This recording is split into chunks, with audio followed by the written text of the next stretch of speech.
vous présenter mon actualité, la terreur à Paris. Qui? Les Parisiens, François Hollande, le président de la France, et les terroristes syriens de l'État islamique. Quoi?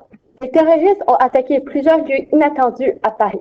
Malheureusement, cet événement a causé au moins 120 morts et plus de 200 blessés, dont 80 graves. Quand? Vendredi le 13 novembre 2015.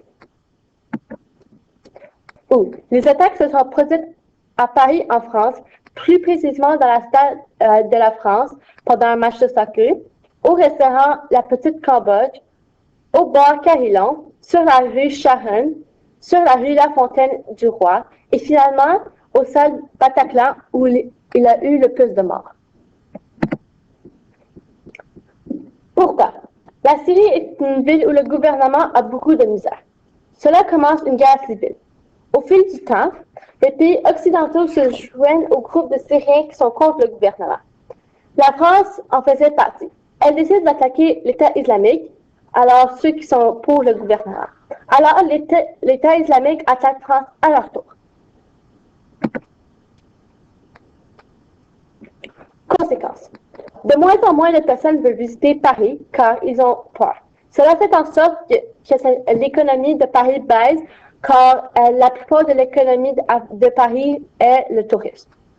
En plus, ils doivent réparer tous les dommages faits par l'attaque.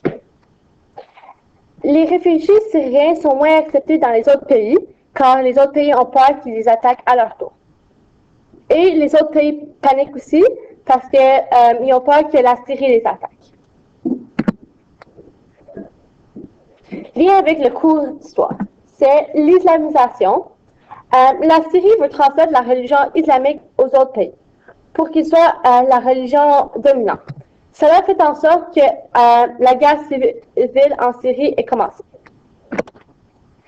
Lien avec le passé.